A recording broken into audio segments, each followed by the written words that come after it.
Good evening, folks. Welcome to a wonderful, marvelous Monday evening. Yatunde Grant, good evening and welcome. Welcome. Folks, this evening we are going to spend 1 hour on building bridges. And we're going to talk about current affairs.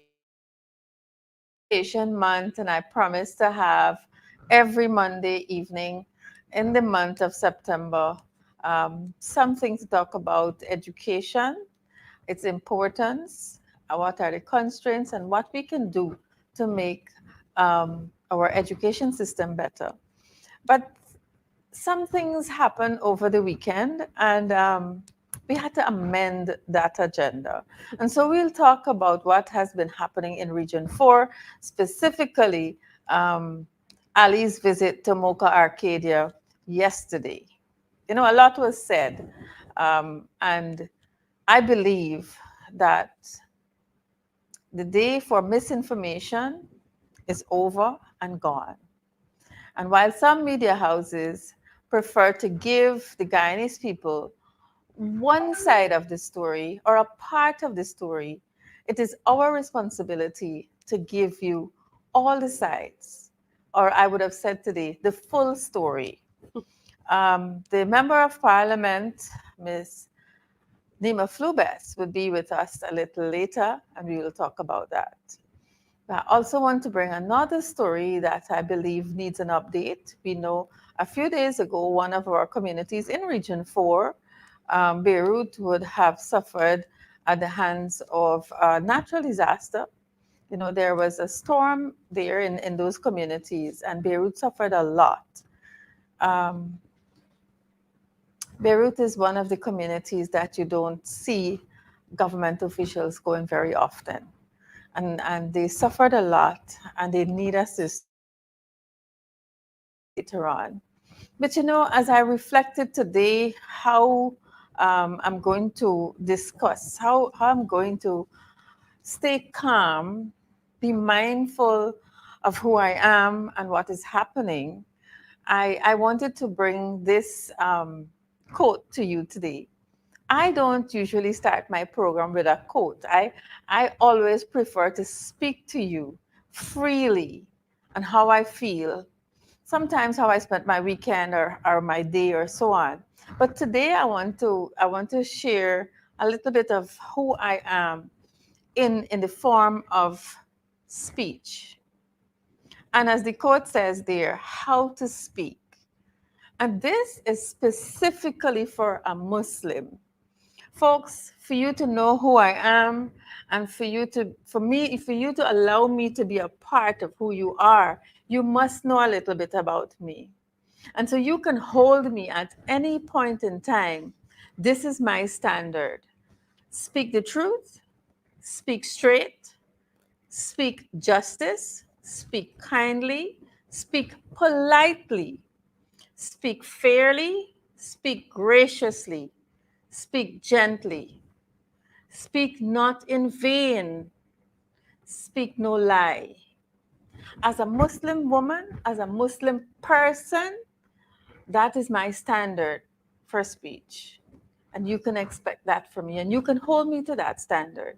And I expect all of you, my loyal Building Bridges fans, to hold me by those standards. And when I say standards, I expect you to jump in my inbox, not on Facebook. Jump in my inbox and say, but Miss Lewis, on this Monday night, you had said this to us, but I don't see you doing that. So feel free to do that, folks. You must be fair in your speech. You must be truthful. You must be straight. Folks, those are things that emanates from Islam and our principles of life. But you know, they cut across all religion. I know many parents who are not Muslims who taught their children to speak the truth, to speak kindly, to speak politely. You know, when you do those things, it shows that you respect people.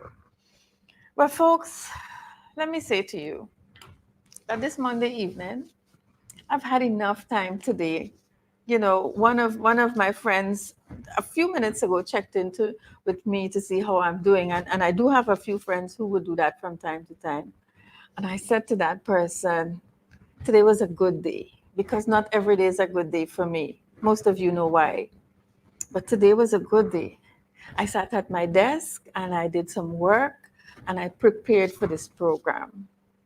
One of the things that crossed my mind, some of us are so hypocritical in speech, and we say things that are not true so often that when we get into the public and we're confronted with truth, our true identity comes out in our behavior.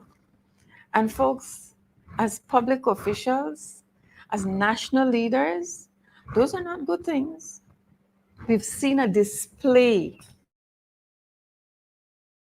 And folks, we have a responsibility. I've said on Building Bridges many times that we are, as members of parliament, we have a responsibility to bring our constituency up to date with what is happening.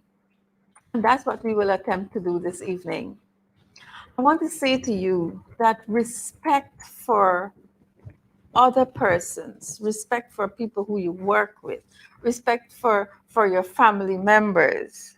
You know, when the APNU AFC was in government, we had a plan. And I want to share two things with you. I want to share what our plan looked like. This is our vision for social cohesion. And tell me if you can find respect in that vision. The vision for social cohesion for Guyana says a unified Guyana where diversities are embraced, conflicts resolved, networks and collaboration with stakeholders strengthened, unity promoted, and decision-making processes result in equal opportunities and benefits to all Guyanese. Folks, I can't tell you about the vision without sharing the mission. Because if you have a vision and you don't know how to execute, then you will not achieve your vision, right? So let me share the mission with you. And the mission says to support actions and strengthen key partnerships across sectors, facilitate bridging gaps within and across communities, economic, cultural, spiritual well being, and enrich livelihoods for all. Folks, when the APNU AFC was in government, that is the mission and the vision that we took to every single community in Guyana. I know I was there. I can tell you that we went to each region, each sub-region in this country, and we consulted with people. Because you know what? We were serious about community development. And we wanted to hear from the people themselves about community development. We want to know what they think the problem is. We listen to them, we listen to the people, and we developed a plan. And folks, we took government in May of 2015. And by April of 2017, we completed countrywide consultations. We did consultations by social media. We had everybody come back and look at a draft document.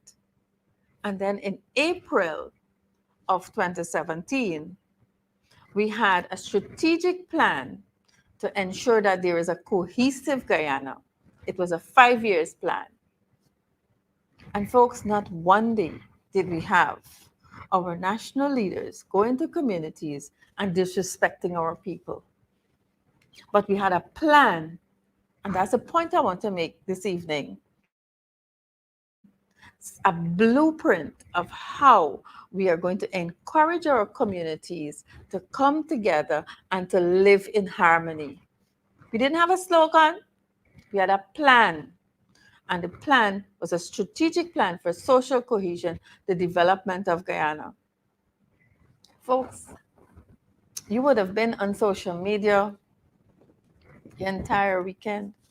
You saw what happened in Region 4, in Moka Arcadia on the east bank of Demerara. You know, the president and his entourage went to Moka Arcadia to open um, a road. A road that I believe I heard in the National Assembly was done since 2020, 2021. But in 2022, in September, the president is going to open that road. Folks, there's a lot we have to tell you. And I am not the representative for that constituency. But listen, we pride ourselves in bringing credible information to you. So the person who's responsible for that constituency is going to join us in a short while. I want to see if my colleague member of parliament, Miss Maureen Philadelphia, is here to join us. And I want to give you an update, as I said. Good evening, comrade. Welcome to Building Bridges. Evening, MP Singh Lewis, and thank you for having me. Maureen, I am so tempted to ask you to give me an opinion on what transpired yesterday. But before we get to that opinion, I'd like to ask you if you can give our viewers on Building Bridges an update on what has happened in Beirut. We know the last few days, I think it was the 6th of September, there was a storm that damaged a lot of property in that community. And I'm not sure what kind of assistance was given to those persons who suffered such great loss. But if you can give us an update, I'll be happy. Thank you much, MP Singh Lewis. I'm more than happy to share with you. To be exact, it was September 5th. Fifth. There was a freak storm. That's the term we're using. That swept through the villages of Beirut and Dazel housing scheme, damaging several homes, of which one home was completely destroyed. All that was left is the floor. You had another situation where building materials damaged one of the residents there, and he had to be given medical attention. And so you asked me to give update as to what happened. You know that no one from the government would have visited that area on Monday. No one would have visited that area on Tuesday. But surprisingly, or sad to say, visits were done from the government on Wednesday. And I would want to say 3 days later. When they visited, they would have carried in foodstuff and building materials. I must say to you also that CDC visited, but I'll get back to that in a few. The resident that was met with the accident went to Georgetown Hospital, of course. He had to do some x-ray and stuff like that. And then he was taken across to dental school because there were some issue with his tooth. But I would say this to you, the tooth is completely damaged. And so what has to be done is crowning and root canal and tooth implant. No, dental school cannot provide that service. And for that service to be provided, he has to go to a private entity.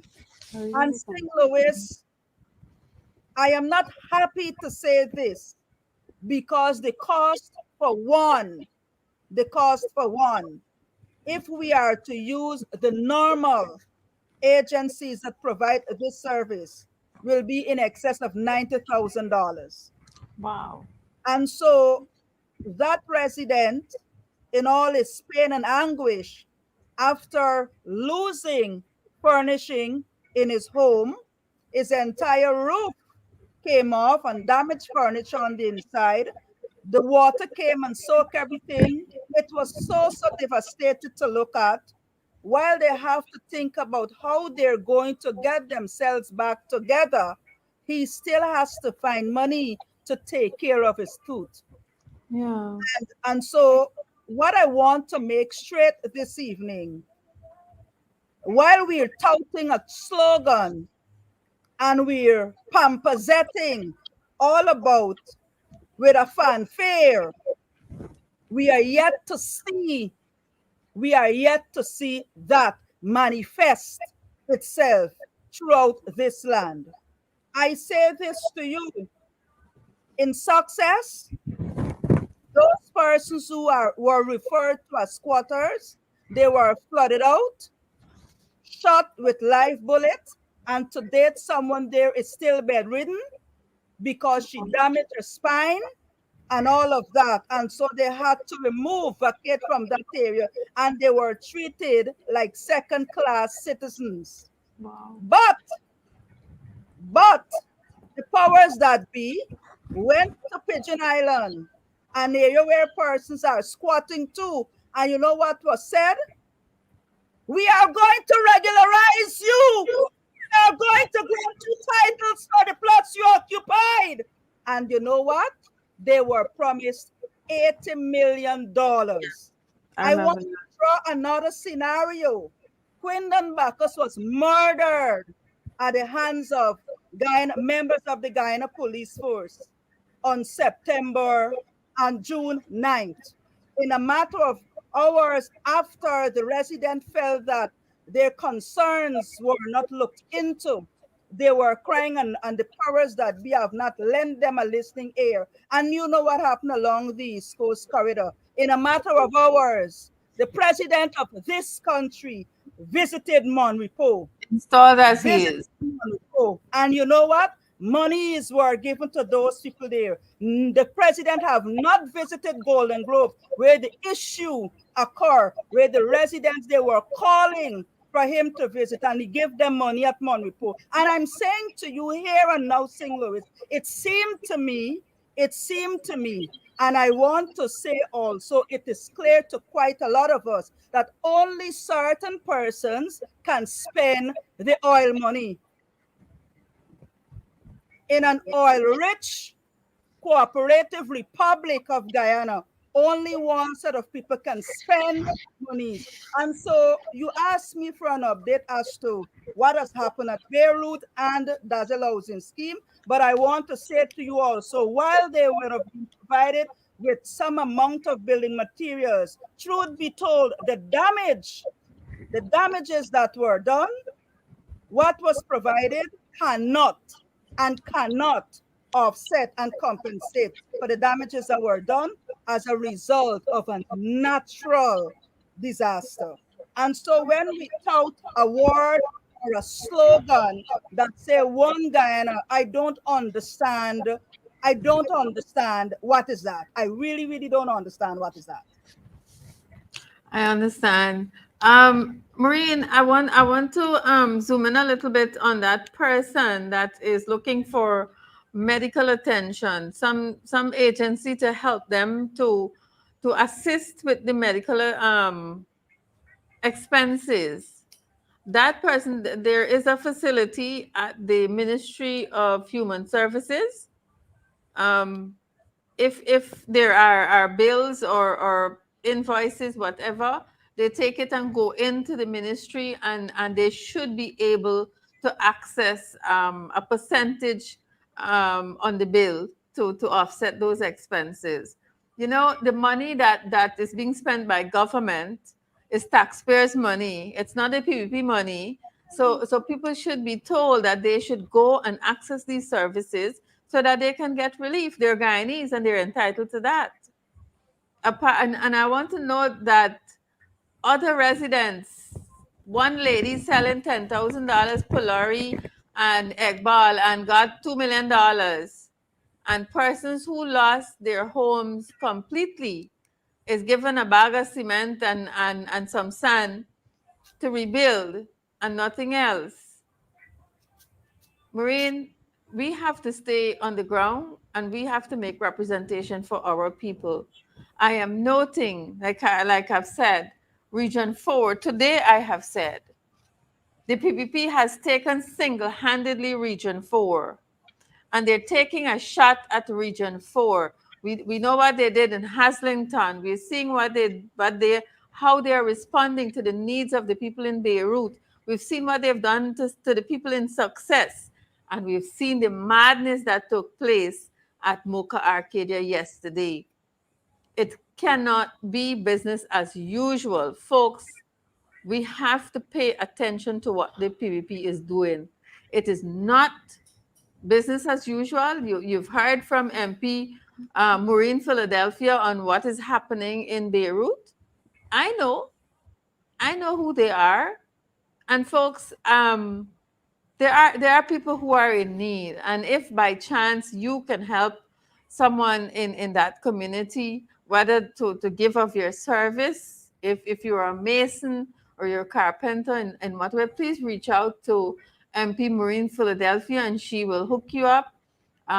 Let's help our brothers in need. That is something that I've always advocated on building bridges. We should be our brothers and sisters keepers. Don't wait until people die to turn up. Whatever you can do while they are alive, do that for them. And so before you go, MP Philadelphia, I would like to ask you, I cannot let you go before asking you about your opinion of what happened in Moka Arcadia yesterday. What happened in Moka Arcadia today? I will use one word. One word. Bullyism. Please. That is what happened in Moka Arcadia yesterday. And I The head of listened to state is a her. bully. Of course, and it reminds me of the hooliganistic behavior perpetrated to Dr. Karen Cummings. You know Yes, what I'm talking about. And yes, so yes, when I sat and I listened to that, it carries me all the way back to that. I said, my God, my God. And you know what's funny? You yes, know what's funny?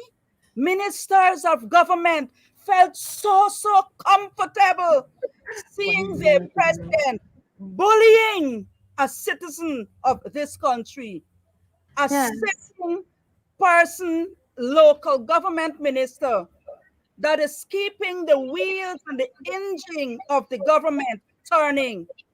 And he is bullying and disrespecting him like that. And his minister sat next to him and and what is clapped. that? Yes, Where are we going? Are we a civilized society? Where are yes. we going? But MP, and as you speak about the bullyism, if our viewers can see the clip, when the shoe is on the other side, you behave in such a manner. But in a matter of a year, you can't just transform a person. This is their true nature. You understand?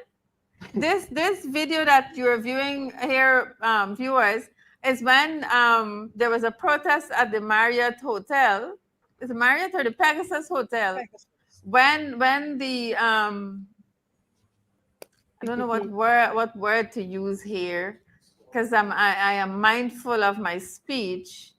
But when this same creature, look at them.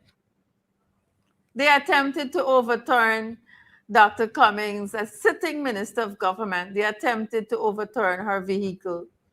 But folks, the behavior that we saw yesterday is not new to us, and we should not forget. This is who they are. And we have to remind you. We have to remind you. Look at how they're trying to overturn. Look how many ministers. And can you see the Speaker of the National Assembly in that video? Oh, Oh, Lord, yes. have mercy. Oh, yes. Mansur Nadir, you understand why he's doing his bidding now for them? Because he was involved in activities like that. But folks, we've got, look, Charles Ramson, the same one who got up to clap yesterday. to embrace his installed Ignorance. hooliganistic president. Folks, things are not regular and we cannot continue like that. Let me say to you, MP Philadelphia, that you will come back to give us another update. I know that two things we're focusing on: the health of the people who would have suffered at Beirut and their process in rebuilding their lives.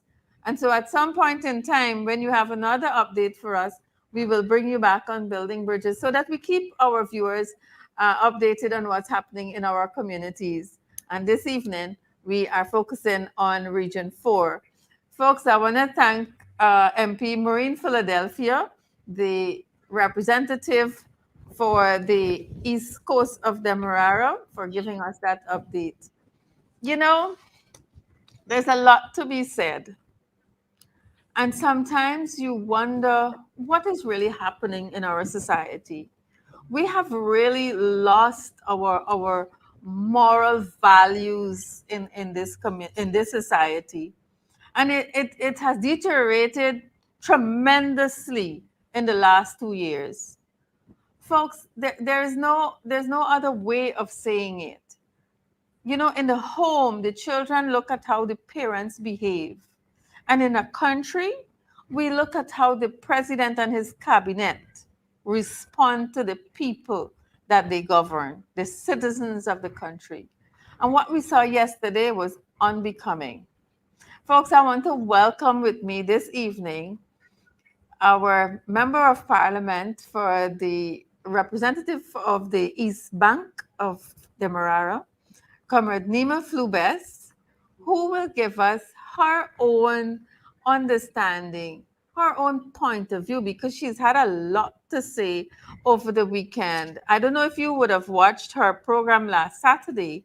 Um, it's every Saturday from 10:30, 11. 11 to 12. And last Saturday, she would have talked about the road that was commissioned yesterday, Burnham Boulevard. MP Flubes, thank you for being in studio with me this evening. I am happy that you're here. I know you would have had a lot going on over the weekend, and yesterday was not a good day for any one of us. I can't say that I know how you feel at this time, but at least you can share with our viewers how you're feeling and what has happened. A pleasant good evening to you, Comrade Natasha Singh.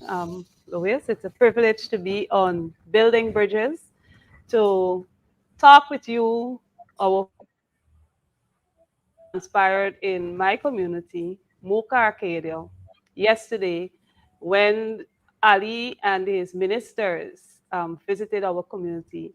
I must say how I feel. I feel very hyped, You feel very hyped. very hyped. You know, Yes.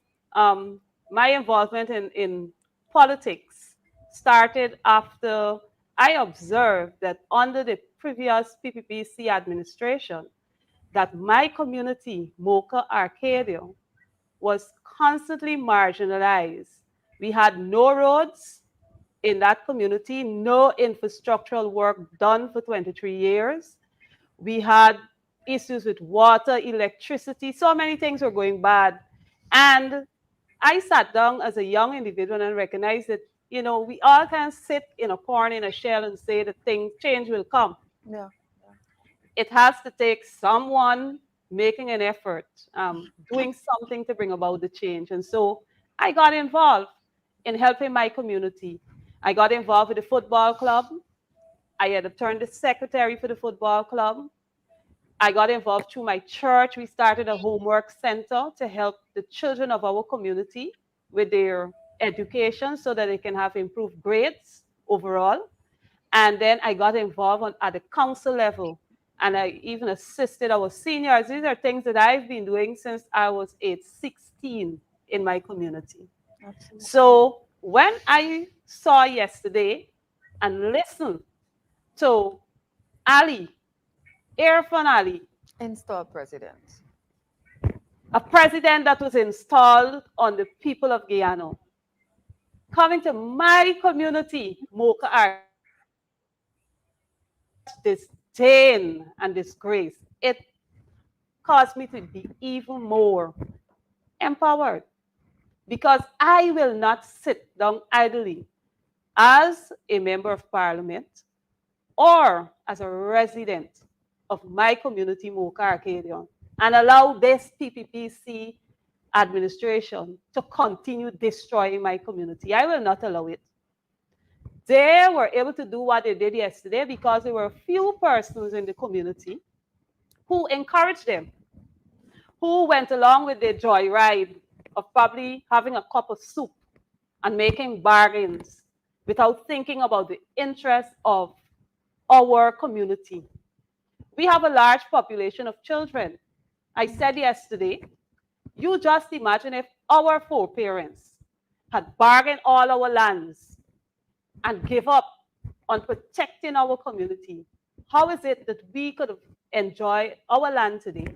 How is it that we can enjoy our farming today if our ancestors had given up and allowed people to just invade the space and do what they have to do?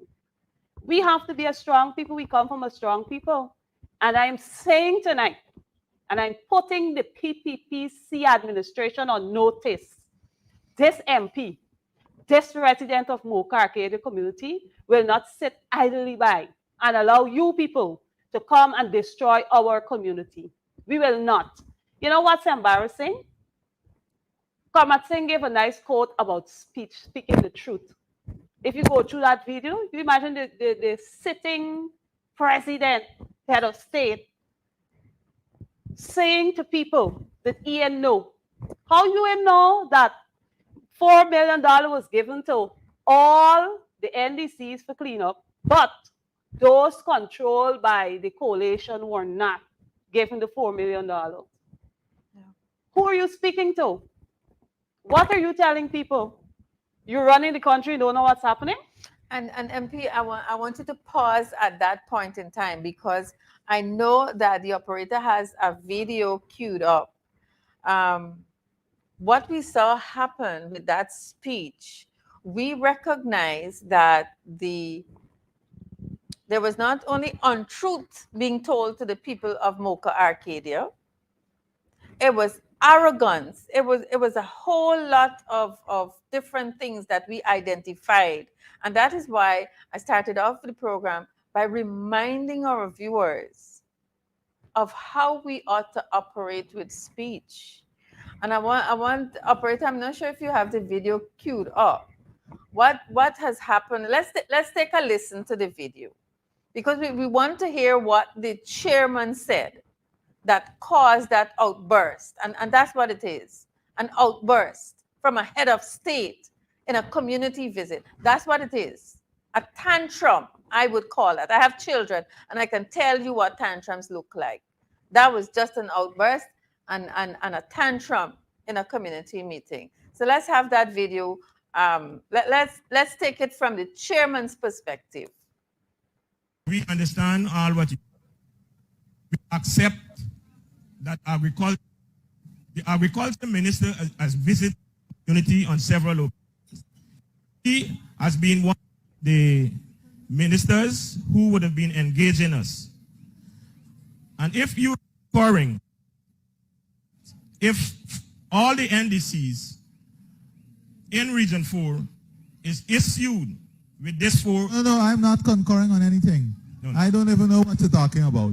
All I'm saying is that one of the approach we're taking moving forward, based on letters and petitions from the community, is that we're going to involve the community in identifying the priorities and being part of the solution. Mr. President, nothing. I do accept it. I do accept that. But when you have 17 NDCs in Region 4, 17, just hear me out, please. No, I'm not going to hear that because all the NDCs will get the benefit. There are many NDCs that can tell you that we did not invest $192 million. You make the other point when you have your political platform. No. I just want to make this point, and if you could just give me the opportunity. These 4 NDCs that I'm speaking about, I It am is finished with controlled that. by the coalition. I am finished with that. I don't know. Which Moka is part of. It is an insult. We have to understand this, No, Mr. hold. President. It's an insult for you to tell these people that their lives is controlled by the coalition. No one life is controlled by anyone but God. Take that and take it to the bank and bank it. I am here. So, I am here. I am God. I am here and I am God. Oh, Allah, have mercy on these people. Folks, a couple of things in that couple seconds. Let me unpack it, as Randy would say. Let's unpack that MP Flubes. He was disrespectful. He stopped the chairman from speaking because he's God, right? That's an abuse of power. A good leader is a good listener. He didn't allow the guy to finish. That guy speaking there is the chairman of the Moka Arcadia NDC. He stood there. He didn't have to go to that meeting. In our time, let me tell you, we went community by community in regions and sub-regions. The PPP used to tell their chairman, especially I've witnessed, I've experienced the one in Region 6, not to come out, not to support, not to attend. And we were talking about community development. But we are not like that. Mr. Adams went there because he's interested in the development of his people, and we should all be respectful. Mr. Adams went there. You and I listened just now. He was very respectful to the president. He wanted to make his point. There are 17 NDCs in Region 4. 4 controlled, managed, whatever you want to use. We won. They're elected. We won those NDCs. The AP and UAFC controls the management and administration of 4 NDCs. Folks, what did that man say wrong? But the Dunstock jump out. The Dunstock jump out. I can't help it. He jump out because he know for listen.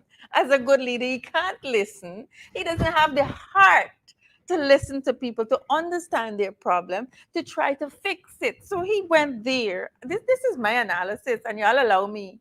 Don't come for me. This is my analysis. He didn't go there to listen to the people, to hear their problems, and to make solutions, recommendations for his ministers to implement. He went there to do one job. You understand? And he was disrespectful as a head of state. Folks, let me allow the MP to unpack that video for us. Well, I must say I'm very proud of our village chairman, Mr. Rudolph Adams, who is intelligent, who doesn't have a fake degree. He studied his work and he is well read. He can represent our community and he's been doing that. You know, you would not have known, but Mr. Adams would have written to that president since they got into office for assistance on doing several things. They ignore his letter. Imagine the head of state coming to visit the community and you cannot communicate with the body that represents the community. Why? You choose to use a group of people to cause mischief. That was planned. That was planned. It was a planned something. Instead of following protocols, I always remember when our former president Ranger visited our community. As a sitting member on the council, a protocol officer came, the letter was sent, and a protocol officer came to deal with whatever was taking place in terms of logistics and putting things in place. Comrade Ali visited our community and a whole set of people just running around like headless chickens, trying to put things together, and a whole lot of police officers in the community. That was what took place. And then the amazing thing, I knew trouble was coming. Imagine me, a sitting member of parliament and a resident of that community, receive a call from one of the organizers to tell me they would like me to say something, but not as a member of parliament, but as a resident of the community. I had to ask the gentleman, what ignorance is he really saying? you know, and that is the problem we have. Then you had another organizer, after they were trying to get people to go to the meeting and to attend the meeting, and people wasn't responding, made phone calls to say that this member of parliament was walking around the community to tell people not to attend the meeting. How would that benefit me or the people of Moka Arcadia community? People have a choice. They're not stupid. We know that PPPC administration does not have Moka Arcadia community in their best interest. All they're interested in is occupying our lands and invading our community as they're doing. That's all they're interested in, invading our community. But we will deal with it. We have to deal with it. Those persons in the community who would have encouraged this foolishness, it's really foolishness to come to the community to behave in that manner. Yeah. They really need to sit and think things through seriously, because we don't have a problem what you want to support. But if you want to bargain anything, bargain what you own, bargain your own house, bargain what you have, and that will do you well. But don't go putting our entire community in jeopardy for foolishness. Now you have a head of state who cannot listen. You know, as a teacher, you talk about people lacks comprehension. Yeah.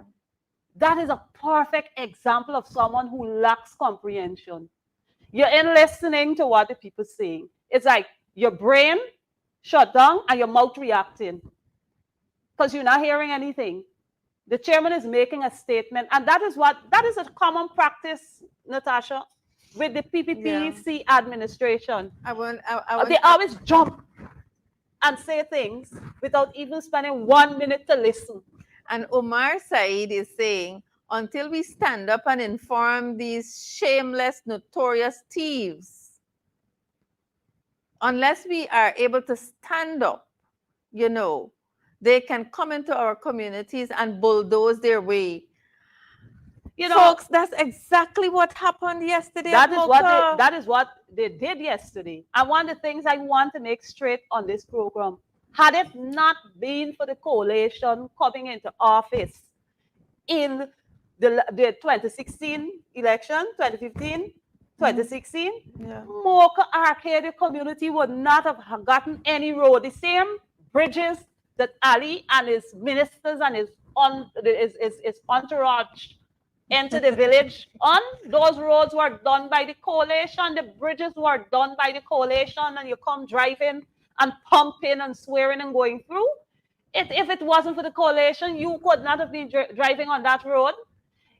Had it not been for the coalition, you would not have seen lights on Moka Road.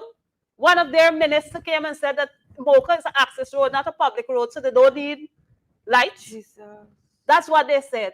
And had it not been for the coalition, that would not have happened. For the people at Barwell North, when the coalition government came to office, the former minister, Simona Brooms, worked with those people tirelessly to ensure that they get water, portable water, ensure that the electricity poles and lines were set up.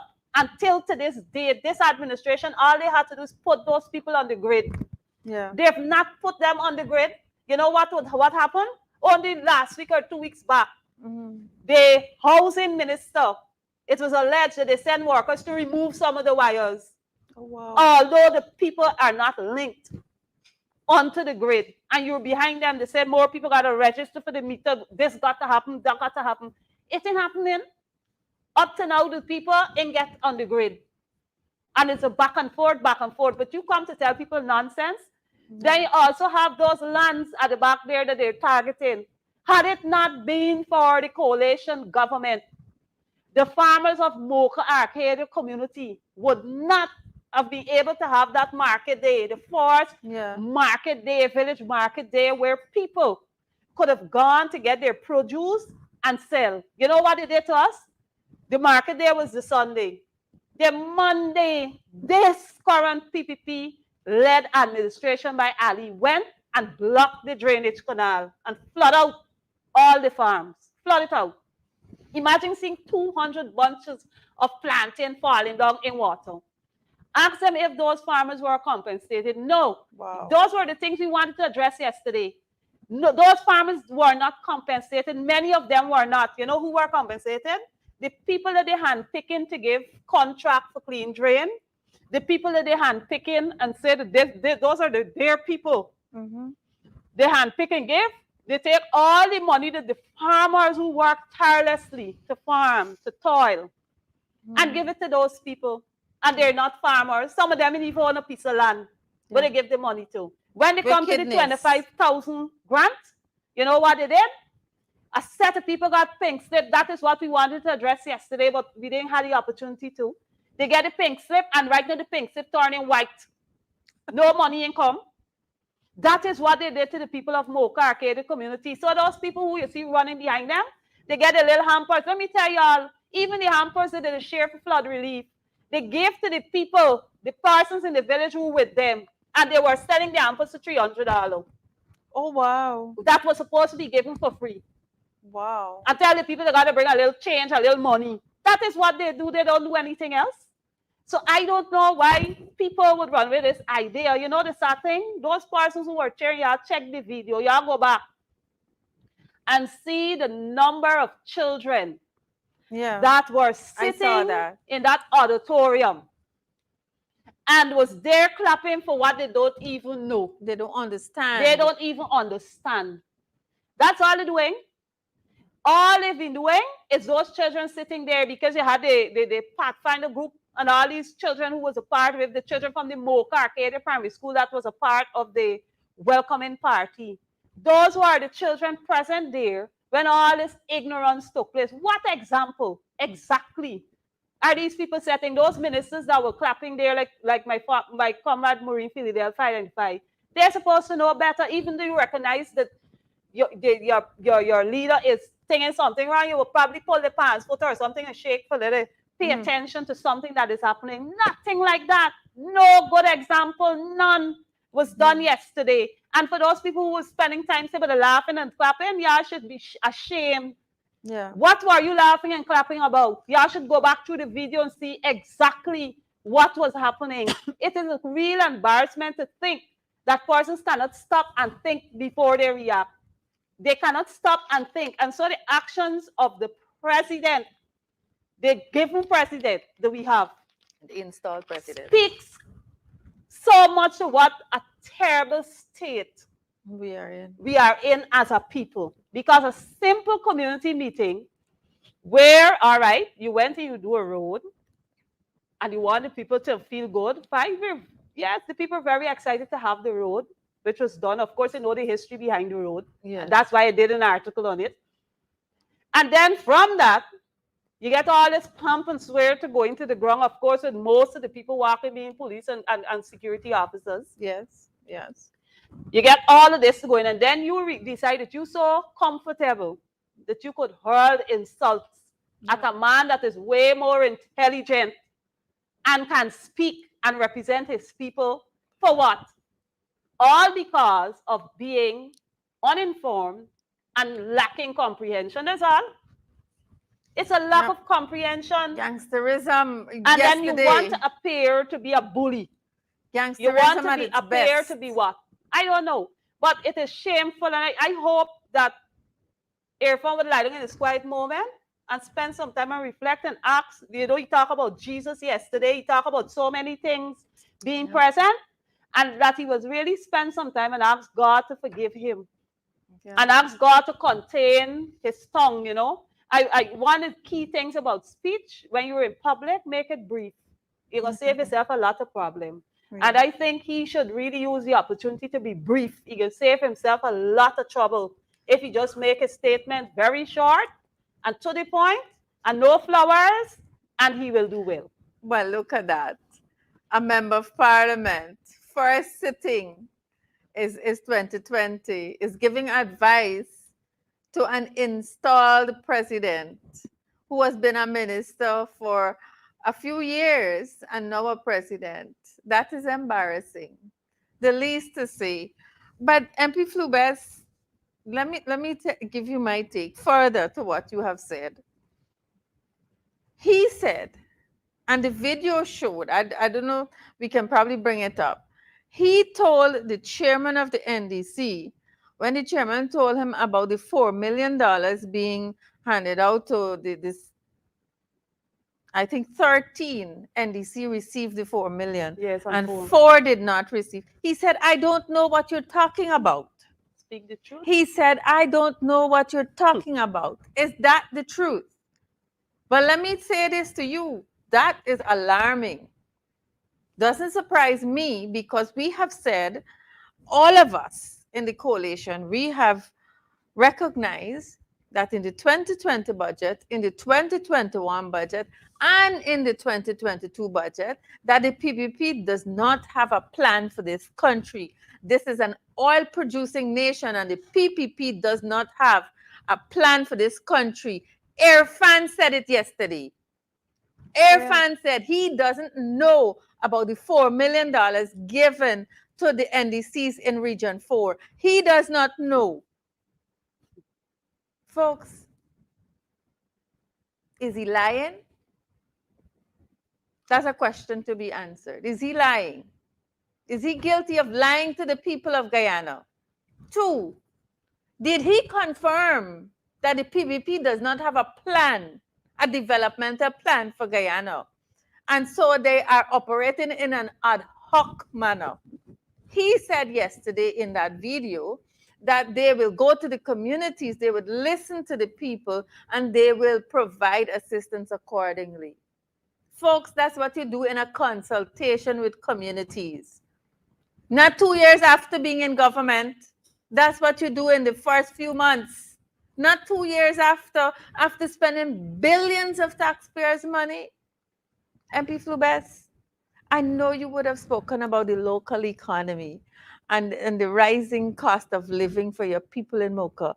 Did the government, with Charles Ramson, Sonia Parag, I saw Colin Crowell, I saw Indar, he had a whole, half of his cabinet was there with him yesterday, you know? And all of his other supporting staff was there. Hardly there were Mocha people at that community meeting there. Did they promise the people of Mocha anything to assist them with the cost of living, the high cost of living that they are experiencing right now? No, they did not. Oh, dear They God. did not address anything to do with the high cost of living. I didn't even realize it's all them people went into the village, all them ministers. Oh my. Because, they went in there, they were interacting with a few persons here and there and all of that. But they have not done anything. I'll give an example. I pull up here quickly. In the presentation, one resident of the community asked, seeing that they got so many women entrepreneurs and so in the village doing preservatives and all of that, they were asking for a facility that could process stuff. Yes. You know what he told them? Yes. You don't need that. You need a storage bond. Oh, wow. Right? So that is one thing. So if you got a storage bond and not a processing facility, I can tell you our community is a self-sufficient community. Yes. And our community can provide food for all the neighboring communities around. Yeah. But these people just bent on destroying agriculture. When they talk about lands, he told the people they shouldn't fight to get a lot of lands. They should try to work. He even advised the people not to worry with big land for agriculture. Yeah. Don't worry big land for agriculture. Get small size land, because in our community, persons in the farming area would have 1 acre and more to do their farming. Don't worry with that. Look for a smaller portion and plant a little more and get more from it. What ignorance is that? Don't worry with lands like Prattville 1 and 2. What ignorance is that? Go for a little kitchen garden. That is and that's Ali's plan for Guyana. For Moka. Yes. For Moka Arcadia. Let the people get small size land people. And eat less. I guess you can plant a little and that's it. But I'm proud to be a daughter of the soil because, like I said, I eat everything from my village. My fruits, my vegetables, my chicken. I purchase everything there and I enjoy it. Yeah. And I will work tirelessly with the people of Moka Arcadia. We have to unite. The people of Moka Arcadia have to unite and work together. Our ancestors set a good example for us to unite and work together to preserve our community. But the things that are said to us, we're supposed to have them. When you take government, you're supposed to provide infrastructure for people, good health care system, and all these things, jobs and all that. That is a part of governance. It's nothing special. So I want to say, remind the people of Moka Arcadia community and other communities that are going through their own challenges. The government is supposed to provide social services. The government is supposed to provide infrastructure. The government is supposed to provide health care for the people. The government is supposed to assist in garbage disposal, maintenance of drains and canals. It's not nothing special. It's a part of governance. So when you go telling people, oh, we promise you this, there's no promise. And I can say to the people of Mocha, there is no new promises. Yeah. Cemetery Road is on the budget for 2022, but it is not started. The small ground that they agreed to do was $1 million they gave, and it's because of the water on the ground that the ground is not completed. But they promised to help it get completed, so I guess they can send the machine. When the chairman asked yesterday for the Bobcat, he said that you're going to ask next for fuel. So we don't need that. They're doing drains and things. The level of arrogance. We want to be empowered as a people. We don't want handouts. We want to be empowered. And once we're empowered, we can provide for ourselves and take care of our community in a right manner. So we hope that the administration will help the people to be empowered to provide for themselves. Folks, this conversation is going so nicely. I have to tell you that it's program time. But we want to wrap up. I want to say a couple of things to you. I have visited Moka Arcadia. The chairman said to me that I've gotten my visa. He has to send it to me, right? I was in Moka Arcadia a few nights ago, and the chairman said that to me. It means then that I visit very often. There's a women's group that I have established in Moka Arcadia because I'm interested. I've been there, I've seen what's happening, and I know that there is need. They didn't talk about what's happening in the village. They're not concerned with the social fabric of that community. PPP installed government is not interested in the development of the social fabric of that community. There are a lot of issues there that we need to work on. One of them, women empowerment. I've been there.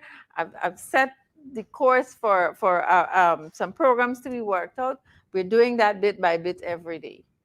Let me say to you, they have not offered anything to the women. There are some for those services. They have not taken hampers. Those big bags that they take to Region 6 and Region 2. Moka Arcadia didn't deserve that. You didn't see that yesterday. They went with their long hands, and that should tell the few persons who went out there something. They didn't take anything for the community. Ball. Charles Ramson said, I was running around the place, giving our communities baton ball, not even a baton ball. Moka Arcadia got to wake up. They got to understand they didn't deserve that, so they didn't get it. And what they've actually done, I don't think they were successful. I don't want to believe that. It's to cause a division in the community. But let me tell you something. We've got to wake up. I have never seen so many indigenous people in Moka Arcadia in the last few years that I have been going. There are a few. But when I looked at what's happening on the cutting of the ribbon, I know a few persons that I see there that do not belong to Moka Arcadia. And if I had their phone number, I would have called them and asked them, what are you doing there? Y'all didn't invite me. I would have come. The few indigenous people who belong to Moka Arcadia were not there yesterday. So you must ask yourself, the ones who were there, where they came from. The other thing I want to say to you, that there are some children. There are some children there. And we should not entertain those kinds of things. Children should not be in the crossfire. And folks, I know we're running past program time, but I saw MP Coretta McDonald is in, and I'm sure she wants to give her opinion on what transpired in Moka Arcadia. Well, good evening to you, Madam Natasha Singh Lewis and MP Nima Flu Best. We're living in quite, and to your viewers, we're living in exciting times, and this is the most that I can say. Quite exciting times we're living in. But one of the things we don't recognize is the fact that what we do is being portrayed nationally and internationally. And you know what? As a Guyanese nation, we're being portrayed as laughing stocks. This is the president of the country, and I don't understand what's the reason for the kind of outburst we're having every time citizens of this country attempt to ask him questions. And it's not the first time, it's not the second time. And I'm not sure who's writing the notes, who preparing the script that he's supposed to be using, who is mentoring him. I'm not sure if there's anybody doing that, because if there were somebody doing that, then they would tell him after each outreach, look, Skipper, you didn't do this one too well. You need to do so the next time. You don't need to get so hyped up when persons are asking questions. You can answer them in this way. Every time you have to ask him questions and he doesn't like it, this is the kind of outburst we get. And so it seems as if the apartheid state is now coming into full blown. Yeah. Because every time you have to ask, and because these are ordinary people, poor and ordinary people who are asking questions, you shut them out by shouting at them. And this kind of bullying that is being portrayed, I sometimes wonder whether this fell asleep when it's dark. I noticed one time he said he wanted to go to the cemetery. So I'm wondering if, old people would talk about zombies. And so I'm wondering if it's some of the folks from the cemetery are in control of this man now that is causing him to behave the way he behaves. As president, if we take a look at the presidents we would have had coming down the line, outside of Irfan and Jagdeo, the two most disgraced presidents that we would have had in this land, all the other presidents, even the late Janet Jagan, apart from her throwing the writ over her shoulder, she behaved like a lady when questions were asked. Well, you can't put them in the line with not even Sam Hines, who acted as president, because he knew how to answer questions. Yeah. You can't put them nowhere close to Chetty Jagan, and I wouldn't go to any other president. They can't come nowhere close to Chetty Jagan. Because Chetty Jagan, the man, when he went out there and he met persons who asked hard questions, even if he did not have the answers to act for those questions, he did not behave in that way. So I don't know which line they're coming down from. But I want to say to your viewers, we need to take note of these occurrences. Yeah. We need to take note of them. Because it seems as if a time will come, if we don't take note of these and don't put corrective actions in place, that a time will come when these people will come to our communities and they will just push anything at us, and we have to sit there and say, yes, Father, that is true. He attempted that yesterday. I mean, I hear this man, and no disrespect, but I have a right to call him this man because of the way he portrays himself. Yes. I hear this man, and I've heard him several times before, and I've heard several other of his ministers before. But there's a saying that says, when the devil hears the name of Jesus, he trembles. And it seems as if this is the same thing in these instances. Whenever they hear the word coalition, yes, something happens, something this happened, and it causes this kind of outburst. Yes. It triggers an outburst. I don't know the chairman only said to him, the four NDCs were controlled by the coalition. Jump out. Yes. And this is what I'm saying. The word coalition seems to ignite that kind of disdain, disrespect, animosity and got the demons acting up, and so you have these kinds of outbursts. But Mr. Installed President, let me say to you, whatever you portray there, our young children are seeing it. Yes, And yes. what you're saying to them, in other words, it's okay to not have anger management control, not be able, not, it's okay for you not to be a professional. It's okay for you not to be a statesman. It's okay for you to be a blagadang, whatever you want to call it, and to behave anyhow.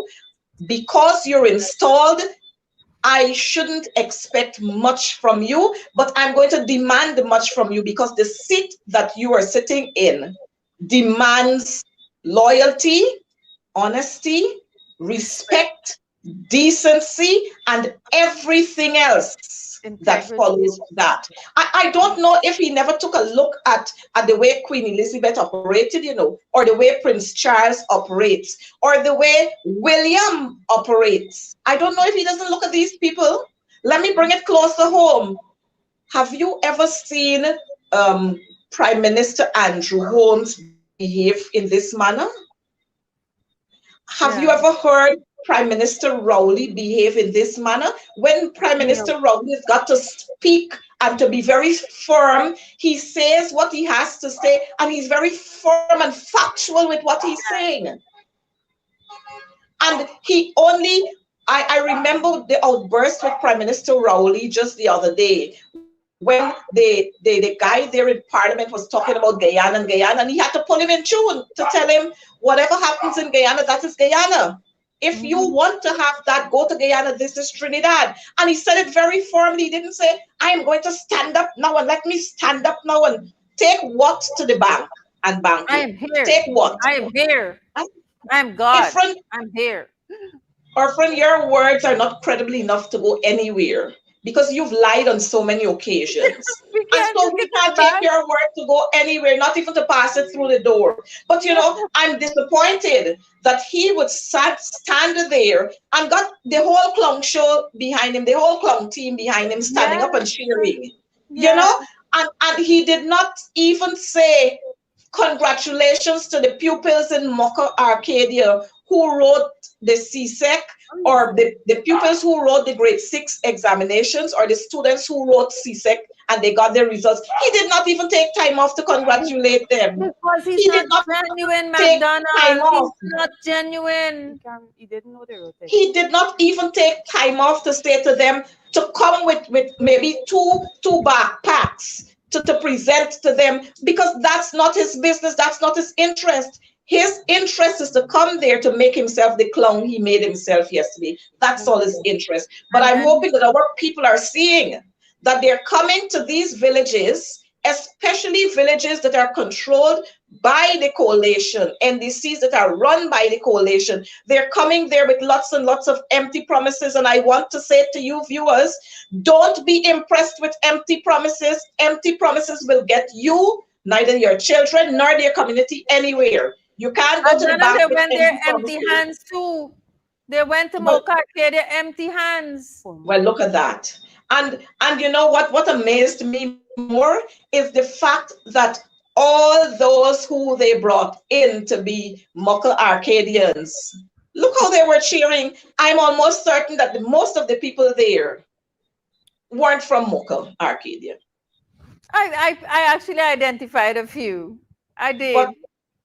But you know, this is saying to our people that if you want to be clowns and you want to be on a clown show, attend those forums. When the president is going out somewhere, the president must come with something tangible to hand over to whichever community he's going to. Don't come with empty promises. Plaques and empty promises can't move us. Cost of living is on the increase. We got a whole lot of problems in education. We got a whole lot of problems in the Ministry of Youth, Culture and Sports. We got lots of problems at the AG's office. We got plenty problems at Foreign Affairs. We got plenty more problems at the Ministry of Home Affairs. We got enough problems at the Ministry of Public Works. Infrastructure, yeah. And you coming there to tell people nonsense? Look the streets. As a matter of fact, let me remind our viewers, in 2020, the most famous boy, Darren Lal, spoke about them Small things. resurfacing Burnham Boulevard and a couple of streets he named in Mocha. And yesterday, I think it was, they came there to do the same thing. So I don't know what was really happening, whether they did it in 2020 or it was done in 2022. And these are the people that we have to deal with. But I'm hoping that I'm only hoping that our viewers are taking note and that they will make their demands. And when you have to say certain things, people say, oh, you're racist, you're this, you're that. But let's look at what is happening in other communities. When they visit other communities, just the other day, 600 million, was it 600 million, went to let them to give to farmers in Region 9, in Moka Arcadia. We've got lots and lots of farmers there. What did you give them? Not even a cutlass, not even a shovel, not even a wheelbarrow, not even a hose, a pair of hose, not even a hose to water their plants. But you come there to tell them a whole lot of foolishness. You're developing a community ground. How long? When is it going to start? How early is it going to start? And so while you're talking all the time, the children still don't have a place to play. I'm disappointed because the Minister of Balls didn't bring any balls this time around. I said that. The Minister of Balls didn't bring any balls this time. I said that earlier. McDonald G. Just to let your viewers know. Jeanette Fangafat says that find out who are the two dunce dogs sitting next to the fool. Yes. Find out who are the two idiots sitting next to the dunce dog. I mean, people are giving their own understanding of what happened yesterday. I am not going to call any names, but I will just say one was famous for not being able to pronounce a word, and the other one was famous because some close relative of hers had to get evaluation before sentencing. Had to get what? Evaluation before sentencing. Oh, God. But we know one is Batty Lion and we know the other one is Miss Photoshop Lady. I've actually said that in the National Assembly. Right? Folks, this is all the time we have on Building Bridges this evening. MP McDonald, thank you very much for coming in at our Building Bridges program to give your opinion on what happened in Moka Arcadia. I want to give the last half a minute to MP Flubez. I know she has some strong words for the young people of Moka Arcadia. Thank you so much. I must say it's a privilege to be on Building Bridges. Yeah. And I want to say to the people of Moka Arcadia, we will work together to continue building our community. We will not be distracted.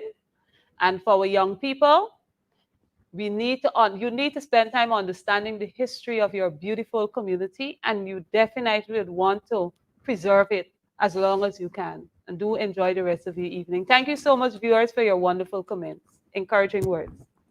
Thank you very much to all our supporters, our viewers.